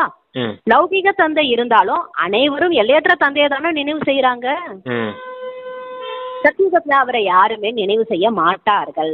ஏன்னா எல்லையற்ற சுகம் அடைந்திருக்கிறார்கள் அனைவரும். இப்போ நீங்க தந்தைய நினைவு செய்றீங்க, ஆத்மா தான் நினைவு செய்யுது. பிறகு ஆத்மா தன்னை, அதாவது பிறகு ஆத்மாக்கள் தன்னை, பிறகு தனது தந்தையை, நாடகத்தை மறந்து விடுகிறது. ஆத்மா அனைத்தையும் மறந்து விடுது, மாயாவோட நிழல் பட்டு விடுகிறது. சதோ பிரதானமான புத்தியானது தமோ பிரதானமாக அவசியம் ஆக வேண்டும். புது உலகில் தேவி அதான் சிஸ்டர் சொல்லுங்க. அதான் சத்துவ பிரதானமா இருக்கவங்க கண்டிப்பா தமோ பிரதானமா ஆகியே தீரணும். ஏன்னா ஆத்மாக்கள் தன்மையே அதுதான். 16 கலைகள் இருந்து 14 குறையும், 14ல இருந்து 8 குறையும், 8ல இருந்து 4 குறையும், 4ல இருந்து 0 ஆயிடும். ஆனதுக்கு அப்புறம் தந்தை மறுபடியும் 16 கலைகள் நம்பியாரா மறுபடியும் ஆக்குவார். அதான் சத்துவ நிலையில இருந்து கண்டிப்பா தமோ நிலைக்கு இறங்கி வந்து தீரணும். அதுதான் அன்னைக்கு காமெடியா சொன்னோம் இல்லையா, நம்மளுடைய வேலை கீழே இறங்கி வருது, அப்பாவுடைய வேலை கீழே இருந்தவங்கள மேல உயர்த்துறது அப்படின்னு. ஆமா, அதை பரமபத விளையாட்டு விளையாடலாம் சொல்லுவாரு. இடம் விளையாட்டுன்னு சொல்றாருல, அப்ப பரமபத விளையாட்டு தான் ஞாபகத்துல வச்சுக்கணும். நம்ம ஏறது இறங்குறது, ஏறது இறங்குறது. இடையில இருக்குது பாத்தீங்களா பாம்பு, அதெல்லாம் என்ன தெரியுமா? அதுதான் மாயா. தொல்லப்படுத்துக்கிட்டே எங்க இருந்து வருது தெரியாது. அங்கங்க ஏணி வச்சிருப்பாங்க பாத்தீங்களே, அதெல்லாம் என்ன தெரியுமா? பாபா நினைவு, பாபாவுடைய நினைவு, ஆசீர்வாதங்களின் லிப்ட், பறக்கும் கலையில போடக்கூடிய அந்த ஏணி படிக்கட்டு, எல்லாமே அதுதான். ஒரு பெரிய ஏணி இருக்கு பிரதர், அதுல மட்டும் ஏறிட்டா வச்சுக்கோங்க, பக்கத்துலயே ஒரு பெரிய பாம்பு இருக்கு கீழே இறக்கி. அதுதான். அதான் உயரத்துல போறோம்ட்டு புகழ்ச்சியின் உச்சத்துல போறோம்னு போயிடக்கூடாது. சரியா? போனாலும் பேலன்ஸ் இருக்கணும். உயர்ந்த இடத்துல போறோம்னா அது தந்தையோட ஆசீர்வாதம், மற்றவர்களுடைய ஆசீர்வாதத்தால முன்னாடி போறேன். தந்தையின் குணத்தை வச்சுக்கிட்டு தந்தை கூடவே இருந்துச்சுன்னா மாயை பக்கத்துல வர முடியாது. தாண்டி போய்கிட்டே இருக்கலாம். மாயை தாண்டி, மாயை குறுக்க வராதுன்னு இல்ல, வரத்தான் செய்யும். ஆனா தாண்டி போயிட்டே இருப்போம். விழுந்துட்டோம் போய் கொத்தி விட்டுரு நல்லா, அப்புறம் முழுங்கிடும் மொத்தமா. அதான் மாயை உங்களை மொத்தமா விழுங்கிடுது அப்படின்னு பாரு இல்லையா? ஆமா, முழுங்குச்சுல எங்க போயிடுவோம்? கீழே வாயில கொத்தும், கீழே கடைசியில அந்த வாழைகிட்ட வந்து நின்றும். பாத்து பெரிய பாம்பு வந்து விகாரம், காம விகாரம், நீங்க வந்து பேராசை, அகங்காரம், இதெல்லாம் தான் கீழே. அப்ப நம்ம சேர்த்து வச்ச எல்லாம் கீழே போயிடும், முடிஞ்சது. ஒண்ணுல இருந்து திரும்ப ஏறணுமா? ஆமா, அதுதான். குட்டி குட்டி பாம்பெல்லாம் இருக்கும் பாத்தீங்களா இடையில, அதெல்லாம் அதோட குழந்தை குட்டிங்க. இந்த பொறாமப்படுறது, இருக்கிறாங்க, நல்ல தீவிரமா போறாங்க. பாபா சொல்வார்ல, மகாரதிகள், அவங்க கூட பாம்பு கொத்துவாரு. அப்போ மகாரதியா இருந்தவங்களுக்கு மொத்தமாவே போயிடுமா பிரதர்? எந்த ஒரு இதுவுமே இருக்காதா இந்த மாதிரி பாவத்தை? அப்படி விழுந்துட்டாலும் சிஸ்டர், அனுபவம்னு ஒண்ணு இருக்குது இல்ல சிஸ்டர். இத்தனை வருஷம் செய்த புருஷார்த்தம் பவர் போயிருந்தாலும் அந்த அனுபவம் இருக்குது இல்ல சிஸ்டர். அனுபவத்துல பக்கா வரனால கண்டிப்பா மறுபடியும் ஒரு செகண்ட்ல ஏறி வந்துருவாங்க. சரி, புரிஞ்சுதான் உங்களுக்கு? மறுபடியும் முதல்ல இருந்து ஆரம்பத்துல இருந்து படிக்கணும்ன்றது இருக்காது. அனுபவம் இருக்குதுல, மறுபடியும் விட மாட்டேன், தோத்துட்டேன்னா அதுவும் ஒரு அனுபவ பாடம் தானே சொல்றாரு. அப்ப இந்த மாதிரி தவறு செஞ்சுட்டேன், இனிமேல் இந்த இடத்துல தவறு செய்யக்கூடாது, இந்த இடத்துல நீ எச்சரிக்கையா இருக்கணும்னு புரிஞ்சுக்கிட்டு அடுத்து இன்னும் தீவிர முயற்சி செய்தாங்கன்னா அதை விட பெரிய புருஷார்த்தியா மாறிடுவாங்க, மகாரதியா மாறிடுவாங்க. அனுபவ பாடத்தை புரிஞ்சுக்கணுது. ஐயோ விழுந்துட்டமே, மொத்தமா போச்சு, நீ என்ன செய்வனும் எது செய்வனும், பாப்பா எனக்கு ஹெல்ப் பண்ணவே இல்லையா அப்படின்லாம் யோசிச்சுட்டு இருக்க கூடாது. ஆடிக்குள்ளதான் செய்யும், தப்பு செய்யத்தான் செய்வோம், எல்லாம் நடக்கத்தான் செய்யும். அதான் சொல்லுவாங்கல்ல சிஸ்டர் பழமொழி கூட, விழுறது தப்புல, கீழே விழுகிறது தப்பு கிடையாது. சரியா? விழுந்தாலும் எழுந்துச்சு வரணும். அதுதான் விழுந்து அடி வாங்க தான் ஒரு செலவு செதுக்கப்படுதுன்னு சொல்றதுனால, அடி வாங்கினா நமக்கு நல்லது கெட்டது தெரியும், திரும்ப போக மாட்டோம்ல கெட்டது பக்கம். அதான் விழுறது தவறு இல்ல, விழுந்தே கிடக்கிறது தான் தவறுன்னு பாரு. கரெக்ட் தான். ஆமா, டக்குன்னு தந்தைய நினைச்சு பாபா தட்டு வைங்க, நான் உதவி செய்யறேன்னு தான் சொல்றாரு. பரவாயில்ல, நடக்கும், டிராமாவில நடக்கும் தானே சொல்றாருங்க. பிறகு ஆத்மா தன்னை, பிறகு பிறகு ஆத்மாக்கள் தன்னை பிறகு தனது தந்தையை நாடகத்தை அனைத்தையும் மறந்து மாயாவோட நிழல் பட்டுடுதுன்றாரு. சதோ பிரதான புத்தி தமோ பிரதானமா அவசியம் ஆகத்தான் வேண்டும் அப்படின்றாரு பாபா. பாபா தெரியும் நாடகத்தை சொல்றாரு. புது உலகில தேவதைகள் சதோ பிரதானமாக தான் இருப்பாங்க என்ற நினைவு இப்போ உங்களுக்கு நினைவு வருது. இது யாருமே அறிஞ்சிக்கவே இல்லை. உலகமே சதோ பிரதானமாக தங்க உலகமா ஆகிவிடுது என்பது உங்களுக்கு தெரியும். அதுதான் புது உலகம் என்று கூறப்படுது. இது இரும்பு உலகம். இந்த அனைத்து விஷயங்களையும் தந்தை வந்துதான் குழந்தைக்கு புரிய வைக்கிறாரு. கல்பமா நீங்கள் என்ன ஆஸ்தி அடைஞ்சீங்களோ முயற்சிப்படி அதுவே கிடைக்கும். நாம் இவ்வாறு இருந்தோம், பிறகு இவ்வாறு வீழ்ச்சி அடைந்துட்டோம் என்பது இப்போ உங்களுக்கு தெரிந்து விட்டது. இவ்வாறெல்லாம் நடைபெறும் என்று தந்தை மட்டுமே கூற முடியும். வேற யாருமே சொல்ல முடியாது. இந்த மாதிரி தன்மைகளோட ஆத்மாக்கள் இறங்கி வருது, இந்த நாடகமே இப்படிதான் அமைக்கப்பட்டிருக்குது அப்படிங்கிறது யாருக்குமே தெரியாது. எந்த சாஸ்திரத்திலயும் கிடையாது, எந்த மனிதர்களும் நமக்கு சொல்லித்தரவும் கிடையாது. இந்த உலகத்திலயும் அந்த விஷயமே கிடையாது. சாஸ்திரத்திலே இதுல இல்ல பிரதர். இத பத்தி அந்த தத்துவ ரஜோ தமோன்றது எப்படி சொல்லிட்டாங்க அப்படின்னா, ஒவ்வொரு மனிதனுக்குள்ளயும் ஒவ்வொரு மாதிரி குணம் இருக்கும் அப்படிங்கறத சொல்லிட்டாங்க. கிராஜுவலா எல்லாருக்குள்ளயுமே சத்துவ ரஜோ தமோ நிலை இறங்கும்னு அப்பா சொல்றாரு. ஆனா இப்ப கோவப்படுறவங்க, அவங்களுக்கு அசுத்தமான குணம் இருக்குதுன்னா அவங்க தமோ குணம் கொண்டவங்க. யாராவது நல்ல குணமா இருக்காங்களா அப்படின்னு ஒரு சில குணங்களை நம்ம பார்த்துட்டு அவங்க சத்துவ குணம் உள்ளவங்க அப்படின்னு இந்த உலகத்துக்குள்ளேயே நம்ம சொல்லிக்கிறோம். அப்படியே நல்ல குணம் இருக்கா அவங்க நல்லவங்க சத்துவ குணம் கொண்டவங்க, தீய குணம் இருக்கா அவங்கள தமோ குணம் கொண்டவங்க அப்படின்னு நம்ம இப்படி மனிதர்களுக்குள்ளே பிரிச்சுக்கிட்டாங்க. ஆனா அப்பா சொல்றாரு கிராஜுவலா நாடகப்படி எல்லாமே குறையுது அப்படிங்கறத சொல்றாரு.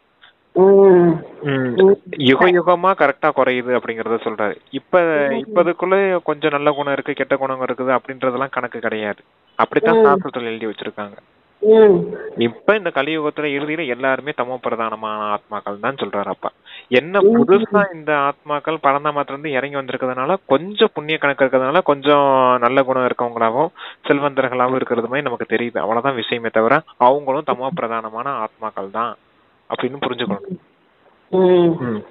நாம் இவ்வாறு இருந்தோம், பிறகு இவ்வாறு வீழ்ச்சி அடைந்து விட்டோம் என்பது இப்போ உங்களுக்கு தெரிந்துவிட்டது. இவ்வாறெல்லாம் நடைபெறும் என்ற தந்தை மட்டுமே கூற முடியும். அதிக முயற்சி செய்து நினைப்பதில்லை என்று சிலர் கூறுகிறார்கள்.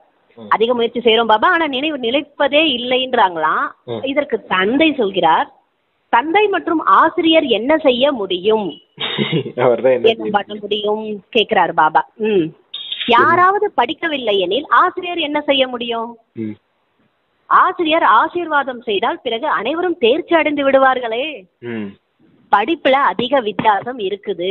இது முற்றிலும் புதுமையான கல்வி ஆகும். இங்கு உங்களிடம் குறிப்பாக ஏழைகள் துக்கமானவர்கள் தான் வருவார்கள், செல்வந்தர்கள் வரமாட்டார்கள். துக்கமானவர்களாக இருப்பதால் தான் வருகிறார்கள். செல்வந்தர்கள் நாம் சொர்க்கத்துல வாழ்வதாக நினைக்கிறார்கள். அதிர்ஷ்டம் கிடையாது. யாருக்கு அதிர்ஷ்டம் இருக்கோ அவர்களுக்கு உடனே நம்பிக்கை ஏற்பட்டு விடும். நம்பிக்கை மற்றும் சந்தேகத்திற்கு தாமதம் ஏற்படுவது கிடையாது. மாயா உடனேயே மறக்க வைத்து விடுகிறது. நேரம் தேவைப்படுகிறது. இதில் குழப்பமடைய வேண்டிய அவசியம் இல்லை. தன் மீது கருணை காட்ட வேண்டும். ஸ்ரீமத் கிடைத்துக் கொண்டிருக்கு. எவ்வளவு எளிதான முறையில் தந்தை கூறுகிறார், தன்னை ஆத்மானு புரிந்து கொண்டு என்ன நினைவு செய்யுங்க, அவ்வளவுதான். அவ்வளவுதான் சிஸ்டர், சூப்பர் தான். அவ்வளவுதான், வேற ஏதாவது அடுத்த வாசி. அடுத்தது போலாமா பிரதர்? ஓகே. இது மரண உலகம் என்பதை நீங்கள் அறிவீர்கள். இது அமரலோகமாகும். அங்கு திடீர் மரணம் ஏற்படாது. வகுப்பில் மாணவர்கள் வரிசை கிரமமாக அமர்வார்கள் அல்லவா? இதுவும் பள்ளிக்கூடம் அல்லவா? உங்களிடத்தில் வரிசை கிரமான புத்திசாலி குழந்தைகள் யார் இருக்கின்றனர் என்று பிராமணிகளிடத்தில், நிமித்த சகோதரர்களிடத்தில் கேட்கப்படுகிறது. யார் நன்றாக படிக்கிறார்களோ அவர்கள் கண்டிப்பாக வலது பக்கமாக இருக்க வேண்டும். வலது கைக்கு மகத்துவம் இருக்கிறதல்வா? பூஜை வலது கையில்தான் செய்யப்படுகிறது. சத்தியுகத்தில் என்ன நடக்கும் என்று குழந்தைகள் சிந்திக்கின்றனர். சத்தியுகம் நினைவுக்கு வரும் பொழுது சத்திய தந்தையும் நினைவுக்கு வந்து விடுவார். பாபா நம்மை சத்தியுகத்திற்கு எஜமானராக ஆக்குகிறார். நமக்கு இந்த ராஜ்யம் எப்படி கிடைத்தது என்று அங்கு யாருக்கும் தெரியாது. அதனால்தான் பாபா கூறுகிறார், இந்த லட்சுமி நாராயணிடத்திலும் இந்த ஞானம் கிடையாது. தந்தை ஒவ்வொரு விஷயத்தையும் நன்றாக புரிய வைத்துக் கொண்டுதான் இருக்கிறார். யார் கல்பத்துக்கு முன் புரிந்தார்களோ அவர்கள் தான் அவசியம் புரிந்து கொள்வார்கள். இருப்பினும் முயற்சி செய்ய வேண்டி இருக்கிறது அல்லவா? கற்பிப்பதற்காகவே தந்தை வருகிறார். இது படிப்பாகும். இது மிகுந்த அறிவு தேவை. அவ்வளவுதான். நல்லது சொல்லி பாபா ஆமா, அந்த ரைட் ஹேண்டா இருக்கணும்ன்றத சொல்றாரு பாருங்களேன். ரைட் ஹேண்ட்ல தான் பூஜை நடக்கும், ரைட் ஹேண்ட்ல தான் எல்லாரும் ஆசீர்வாதம் கொடுப்பாங்க. அப்ப நல்லது அப்படின்னாலே அது வலது பக்கமா தான் காமிக்கிறாங்க. புரிஞ்சுதா உங்களுக்கு? அதான் சொல்றாரு அப்பா, நீங்க ரைட் ஹேண்ட் குழந்தைங்களா மாறணும், நல்ல காரியங்களை செய்யக்கூடியவங்கள அப்பா வலது பக்கமா வச்சிருப்பேன் அப்படின்றத சொல்றாரு. அவ்வளவுதான் சிஸ்டர், வேற ஒண்ணும் இல்ல. எல்லாமே சொல்லிட்டோம். சொல்லியாச்சு. ஆமா, வரிசை கிரமமாக தான் இருப்பாங்க, முயற்சி தேவைதானேன்றாரு. ஓகேங்க, கொஞ்சம் நல்லா புரிஞ்சுக்கிறவங்கள பத்தி சொல்றாரு பாபா. ஆமா, நல்ல புருஷார்த்தம் பண்ணவங்க ரைட் ஹேண்டா இருப்பாங்க, ரைட் சைட்ல அப்பா வச்சிருப்பேன் அப்படிங்கறது சொல்றாரு. சும்மா ஒரு இதுக்கு சொல்றாரு அப்பா. நல்ல புருஷார்த்திகளை நல்ல விதத்துல நான் நினைவு செய்யறேன், அவங்க அப்பாவுக்கு பிரியமானவங்களா இருப்பாங்க அப்படிங்கறத சொல்றாரு. ஓகேங்க பிரதர். தாரணையில சொல்றாரு, இந்த ஆன்மீக படிப்பு மிகவும் உயர்ந்தது மற்றும் கடினமானது. இதில் தேர்ச்சி பெறுவதற்காக தந்தையின் நினைவின் மூலம் ஆசீர்வாதம் அடைய வேண்டும், தனது நடத்தைகளை மாற்றிக்கொள்ள வேண்டும். பிரதர், இது உயர்ந்தது கடினமானது. கடினமானது அப்படின்றது எதுக்கு சொல்றாரு பாபா?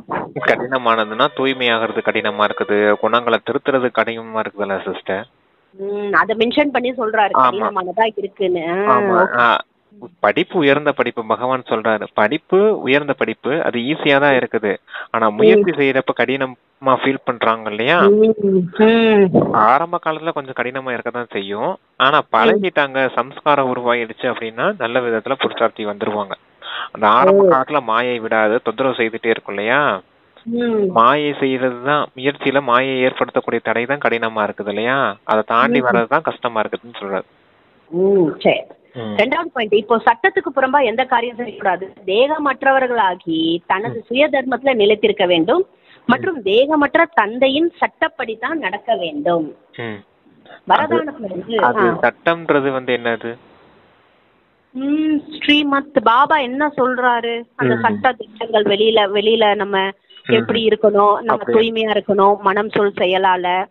அப்புறம் பாபா சில ஸ்ரீமத் கொடுக்கறாருல்ல, அமிர்த வகை எழுதுக்கிறது, வெளியில சாப்பிடக்கூடாது, பாபா நினைவுல சமைச்சு பாபா நினைவுல சாப்பிடணும். அதுதான் சூப்பர் சிஸ்டர். ஸ்ரீமத் தான் சட்டம்னா லா அண்ட் ஆர்டர். அப்பா கூட கொடுக்கக்கூடிய கட்டளைக்கு கீழ்ப்படிந்தவரா நம்ம நடக்கக்கூடியதுக்கு பேர் தான் சட்டம்ன்ற அர்த்தம். ஸ்ரீமத்னு சொல்லாம ஈஸ்வரனோட சட்ட திட்டம் சொல்லலாம். ஆமா, ஸ்ரீமத்னு சொல்லாம இன்னைக்கு சட்டம்னு சொல்லியிருக்காரு, அவ்வளவுதான். நீங்க மனிதர்கள் போடுற சட்ட திட்டம் அது வேற, அது நீங்க ஃபாலோ பண்ண தேவையில்லைன்ட்டாரு. இல்ல, அந்த சட்டத்தை வெளி உலகத்துக்காக ஃபாலோ பண்றது, அவ்வளவுதான். இது நமக்கு அது தேகத்துக்கான சட்டம் சிஸ்டர். அவங்க ஃபாலோ பண்ற வெளி உலகம் மனிதர்களை ஏற்படுத்தக்கூடிய சட்டம் தேகத்துக்கான சட்டம். அதையும் ஃபாலோ பண்ண வேண்டியது இருக்குது. ஆனா அப்பா கொடுக்கக்கூடிய சட்டத்தை முழுமையா ஃபாலோ பண்றவங்க அந்த தேகத்தின் சட்டம் இருக்குது பாத்தீங்க இல்லையா, அந்த பக்கமே போக தேவையில்லை. ஏன்னா அதை விட இங்க உயர்ந்த சட்டமா இருக்குது அப்பாவுடைய சட்டம். தந்தையின் சட்டப்படி நடக்க வேண்டும். இது சத்தியுகத்துக்கே தயாராகக்கூடிய சட்டம், இந்த கலியுக சட்டத்துக்கா பொருந்தாதது. தேகமற்ற அதாவது இதுல ஒண்ணு என்னன்னா, ஆத்மா தேகத்தை வழி நடத்த எப்பயுமே பாபா சொல்லுவாருங்களே அந்த கடிவாளம், அந்த மாதிரி சட்டம். கடிவாளம் ஆத்மா தேகத்தை கட்டுப்படுத்தக்கூடியது. ஆமா, இது உள்ள ஆத்மாக்கான சட்டமா இருக்குது, அது வெளி உலகத்துக்கான சட்டமா இருக்குது. இது உள்நோக்கு முகம் உள்பயிற்சி இருக்கு இல்லையா, அதுக்கான புதிய சட்டம், ஆன்மாக்கான சட்டம். வரதானத்துல என்னன்னா, தந்தையின் துணையின் மூலம் தூய்மை என்ற சுயதர்மத்தை எளிதாக கடைபிடிக்கக்கூடிய மாஸ்டர் சர்வசக்திவான் ஆகுங்கள். ஆத்மாவோட சுயதர்மம் தூய்மையாகும், அசுத்தம் மாற்றான் தர்மமாகும். எப்போது சுயதர்மத்தோட நம்பிக்கை ஏற்பட்டு விடுகிறதோ அப்போது மாற்றான் தர்மம் உங்களை அசைக்க முடியாது. தந்தை யார், எப்படிப்பட்டவர் என்பதை யதார்த்தமாக அறிந்து கொண்டு துணையாக வைத்தீர்கள் எனில் தூய்மை என்ற சுயதர்மத்தை தாரணை செய்வது மிக எளிதாக இருக்கும். ஏனெனில் சர்வசக்திவான் துணையாக இருக்கிறார். சர்வசக்திவானின் குழந்தைகள் மாஸ்டர் சர்வசக்திவான் எதிரில் அசுத்தம் வரவே முடியாது. ஒருவேளை சங்கல்பத்திலும் மாயா வருகிறது எனில் அவசியம் ஏதோ ஒரு கதவு திறக்கப்பட்டிருக்கிறது, அதாவது நம்பிக்கையில் குறை இருக்கிறது. ஆமா. ஆத்மாக்களான உங்களுடைய சுயத்தின் தர்மமே என்னது? தூய்மைதான். அந்த தர்மத்துல உங்களுக்கு நிச்சயம் இருக்கணும். அந்த தர்மத்துல நிச்சயம் ஏற்பட்டுச்சுன்னா மாற்றான் தர்மமான அந்த தேகத்தின் தர்மத்தின் ஆசையாம இருப்பீங்க அப்படிங்கறத சொல்றாரு. தூய்மைதான் சுயத்தின் தர்மம், தூய்மையற்ற தன்மை மாற்றான் தர்மம்ன்றாரு. அப்ப உங்களுக்கு அந்த சுயத்தின் தர்மத்துல நிச்சயம் ஏற்பட்டுச்சுன்னா மாற்றான் தர்மம் உங்களை அசைக்க முடியாது அப்படிங்கறத சொல்றாரு. கூடவே அந்த தூய்மையின் தாரணையை கடைபிடிக்கிறதுக்கு தந்தைய துணைவராக்கி தூய்மையின் தாரணை கடைபிடிங்க, அப்ப ரொம்ப ஈஸியா இருக்கும் உங்களுக்கு அப்படிங்கிறாரு. அப்படிப்பட்டவங்க தான் மாஸ்டர் சர்வசக்திவான் அப்படின்னு சொல்றாரு. சர்வசக்திவானுடைய குழந்தைகள் மாஸ்டர் சர்வசக்திவான்.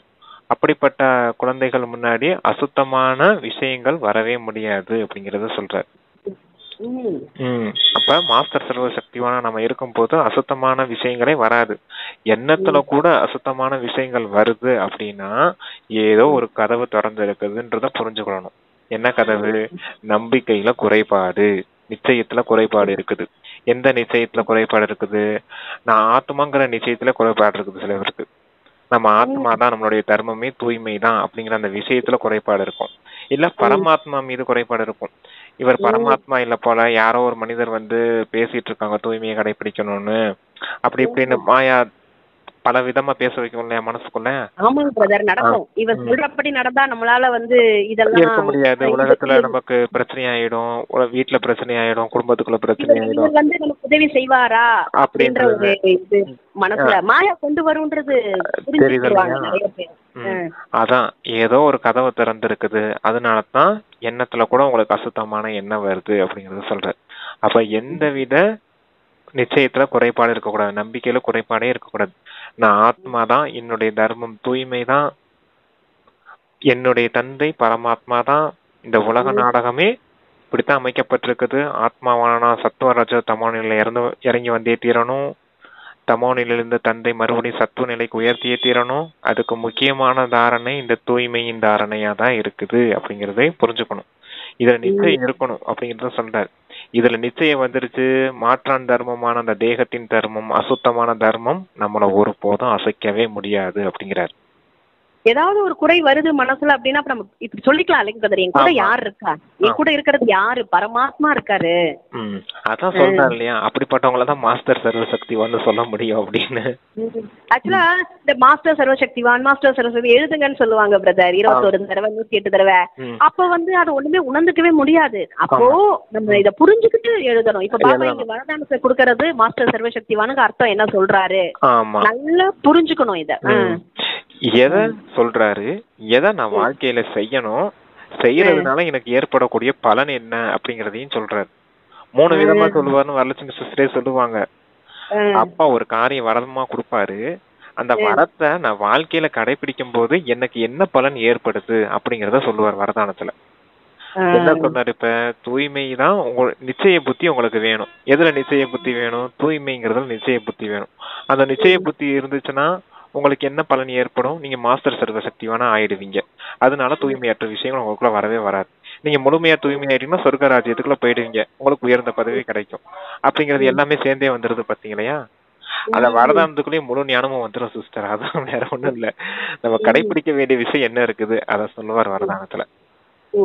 ஆக்சுவலா இதுக்கு எதுக்கு பிரதர் இந்த நானும் ஒரு டவுட் கேட்டேன். இந்த ஏதோ ஒண்ணு தோணுச்சு, ஏதோ டிஸ்டர்ப் பண்ற மாதிரி இருந்தது. அந்த அசுத்த ஆத்துமாக்கள் வராங்கல்ல, அது டிஸ்டர்ப் பண்ற மாதிரி இருக்கும் எனக்கு சில டைம்லாம். பயப்படுவேன். இப்ப இல்ல, முதல்ல அப்போ நான் கேட்கும் போது சொன்னாங்க மாஸ்டர் சர்வசக்திவான் எழுதுங்க, நான் மாஸ்டர் சர்வசக்திவான் சரியா போயிடும். அப்படி மட்டும் சொன்னா எப்படி சரியா போகும் நான் நினைப்பேன் மனசுல.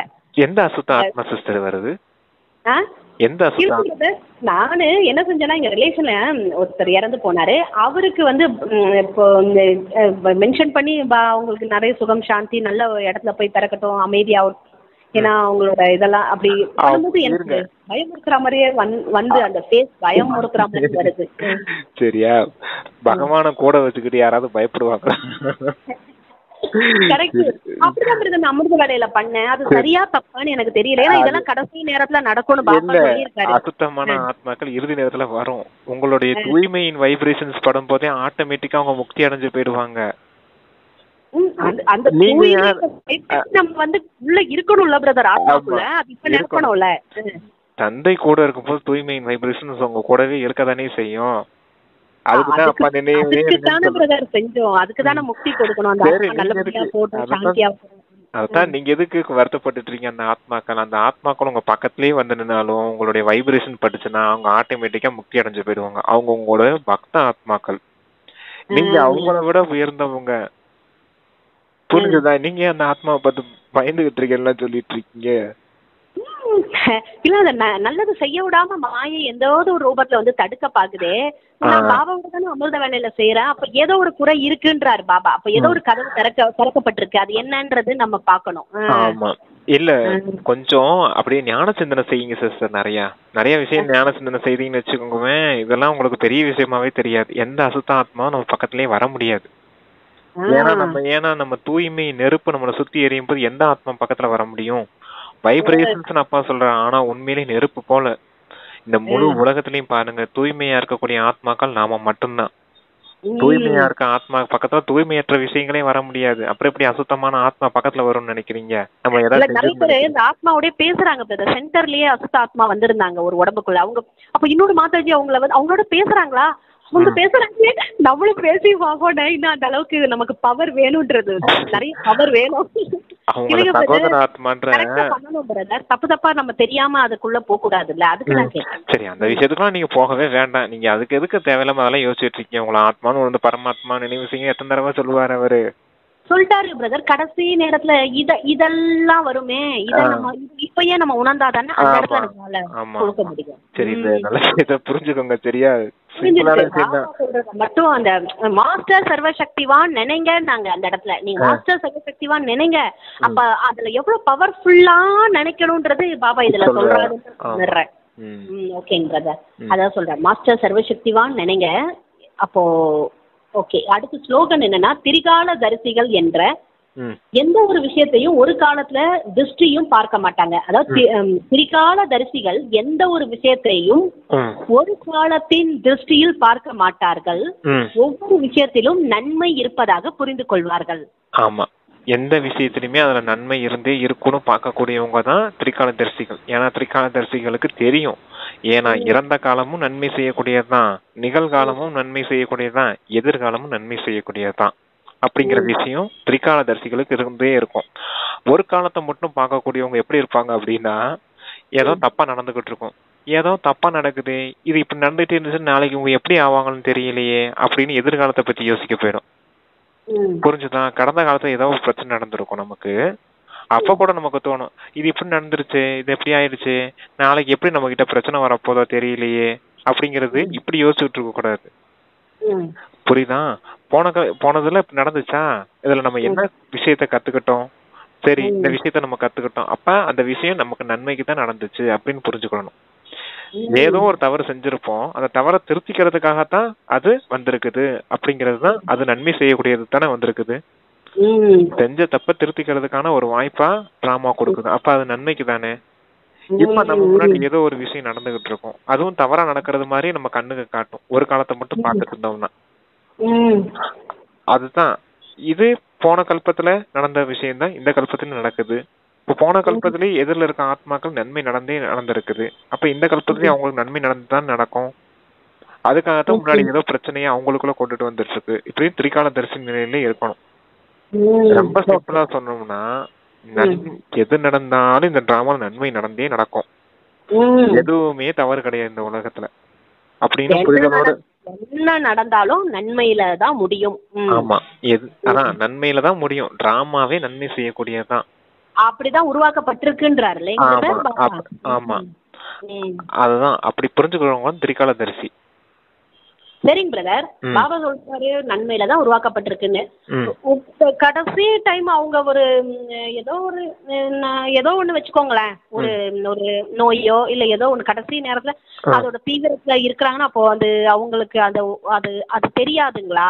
நன்மையில முடியும் நினைவுல இருந்தாங்கன்னா அது தெரியாது. ஆமா, இப்ப நாம சீக்கிரமா டிகேஸ் சொல்றீங்களா? இல்ல, கர்ம கணக்கு வழக்கு முடிஞ்சிருது இல்ல. இல்ல இப்போ அதுதான் கேக்குறேன். இப்ப அம்மாக்கு வந்து அவ்வளோ ஃபர்ஸ்ட்ல வரவங்க அவங்க வந்து கடைசியா வந்து படுத்துக்கிட்டே பாபா நினைவுல இருந்திருக்காங்க. அப்ப அதை உணர்ந்திருப்பாங்க. ஆனா தெரியாது அவங்களுக்கு தெரியாது. அவங்கதான் சரீரத்துல இருந்தே விடுபட்டாங்களே. சரீரத்தானே வலி இருக்கும். ஆத்மாவில் இருக்கவங்களுக்கு வலி இருக்காது இல்லையா? வலி இருக்கும் தான், செயல்பட முடியாம இருந்தாங்க தான், இல்லைன்னு சொல்லல. அப்பாவுடைய நினைவுல இருக்கிறதுனால அதனுடைய வலி தாக்கம் எல்லாமே குறைஞ்சு போயிருக்கும். அசரி எல்லாம் போயிட்டாங்க இல்லையா? அப்ப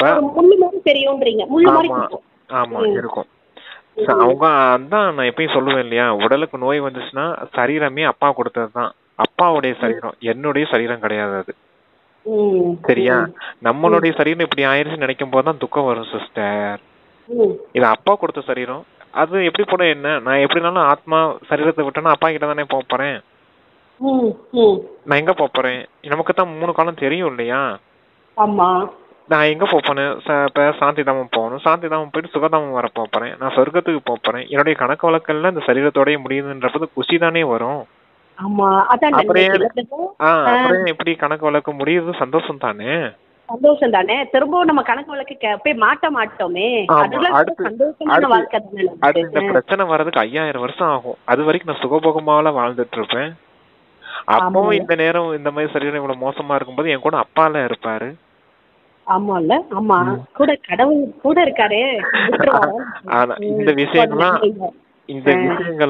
படுக்கையில இருக்கும் போது ஞாபகம் வரணும். அதத்தான் மம்மா சிந்திச்சுக்கிட்டே இருந்தாங்க. அதனாலதான் அவங்க குஷியா இருந்தாங்க. தெய்வீக குணங்கள் அப்படியே இருந்துச்சு அவங்களுக்கு. முகத்துல எந்த ஒரு மாற்றமும் இல்லாம எப்பவும் ஞானத்தை செய்துட்டே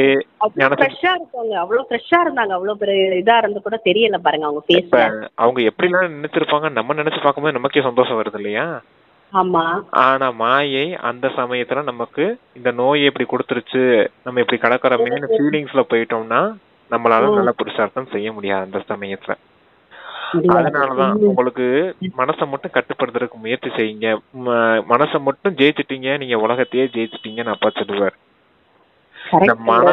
இந்த மனசுதான் நம்மளை திருப்பி விட்டுரும். மனசை வச்சு நல்ல விஷயங்களும் நம்மளால உருவாக்க முடியும், கெட்ட விஷயங்களும் நம்மளால உருவாக்க முடியும். ஃபீலிங்ஸ்லயும் போக முடியும், நல்ல ஃபீலிங்ஸ்லயும் போக முடியும், கெட்ட ஃபீலிங்ஸ்லயும் போக முடியும். இந்த மனசு ஒண்ணு மட்டும்தான். ஆமா, அதனாலதான் காட்டக்கூடிய கண்ணாடி போல இருக்கு. அதான் ஹிந்தில சொல்லுவாரு, மன்ஜீத் ஜெகத்ஜீத் அப்படின்னு. மனதை ஜெயிச்சிட்டீங்க, உலகத்தையே ஜெயிச்சிட்டீங்க அப்படின்னு பாரு. ஓகேங்க பிரதர். நிறைய விஷயங்கள் வந்து தாரணையில கொண்டு வரலாம் ஸ்லோகனே படிச்சா. சூப்பர் வாணி, நிறைய விஷயங்கள் பாபா சொல்லியிருக்காரு. தேங்க்ஸ் சிவபாபாவுக்கு. Brother thanks brother. Om Shanti. Thank you. Om Shanti. Thank you Baba.